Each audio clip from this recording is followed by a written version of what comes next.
আজকে আমি রান্না করেছি আনাজের ভাজি, আনাজের ভর্তা আর বোতার শাক। আর এদিকে আনাজের গাছ আমার নাই, সেজন্য অন্যর কাছ থেকে কিনে নিয়েছি, তাও আবার শান্তর নানির কাছ থেকে। আসসালামু আলাইকুম, সবাই কেমন আছেন? আশা করি সবাই ভালো আছেন। তো আল্লাহর রহমতে আপনাদের দোয়ায় আমরা সবাই ভালো আছি। আর যে কোনো জিনিস নিজের না থাকলে অন্যর দেখলেই মন চায়। তো কি আর করার, মন যাওয়া জিনিস তুলে নিলাম। আর এই আনাজ খাইতে কিন্তু আমার খুবই ভালো লাগে। তারপরে আবার বিসিআলা। আর নিজ হাতে তো আমি আনাজ তুলে নিয়েছি। আর বাড়ি মানে আনাজের গাছওয়ালা বলছে যে, "তুমি নিজে থেকে তুলে নাও।" আমার মামি যেহেতু হয়, সেজন্য আমি বাইসা, বাইসা সেই সুন্দর, সুন্দর আনাজ তুলে নিচ্ছি। আর এই তো দোকানের উপরে আনাজের গাছগুলো। আমার মামি আছে দোকানের ভিতরে। তারপরে বাইসা কুইচা তারপরে মামি আমাকে মাইপা দিবে। তারপরে নিয়ে আসবো। তো নিজে হাতে তুলে দিলাম আনাজগুলো। আর সামনে রোজা আসিচ্ছে, রোজার সময় কিন্তু মাছ মাংসর থেকে এই সবজি তরকারি ভালো লাগবে, ভাজা ভর্তা এসবই ভালো লাগবে। তো আনাজ তুলা আমার হয়ে গেছে, মামি দুই দিকে সুন্দরভাবে সমান করে রাখিছে, আমি নেব আর আরেকজন নেবে, সেজন্য মামি দুই ভাগে দিকে রাখিছে আর এদিকে মাপ দিবে, তারপরে নিয়ে যাব। আর আমার এই মামি সব রকমের আবাদ কিন্তু করে, সব সবজি আবাদ করে। আর এদিকে দোকানে দেখেন মুরগি বসায় রাখিছে বাচ্চা তোলানোর জন্য। এদিকে আনাজ নিয়ে আসার পরে আমি তাড়াহুড়া করে ভাত চড়া দিছি।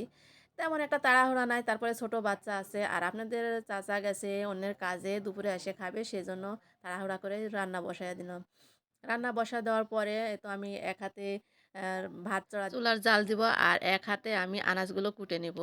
যেহেতু দুপুর হয়ে আসিছে, সেজন্য তাড়াহুড়া করে সব কিছু করতে হবে। আমার মেয়েও নাই কো বাড়িতে।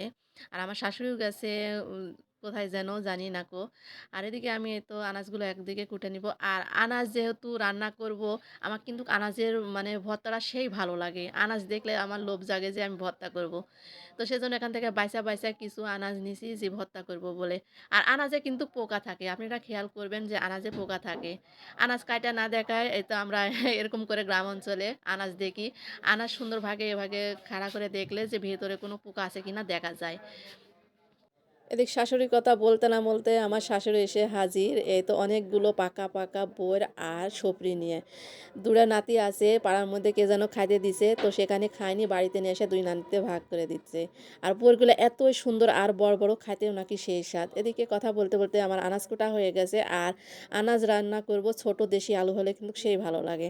এ তো এখন রান্না বসায় দেবো, সব কিছু কমপ্লিট। আর এদিকে আমি আনাজ সানা করব, ভাতের মধ্যে দিছি, সেজন্য আমি শুকনা মরিচ ভাজা নিয়েছি তেলেতে। তারপরে তো আনাজ তেলে দিব, তেলে দেওয়ার পরে নামালে আবার শাক রাঁধতে হবে। এই যে আমার মেয়ে শাক আয়না থুসে ২ দিন হচ্ছে আমি রান্না করতে পারিনি কো।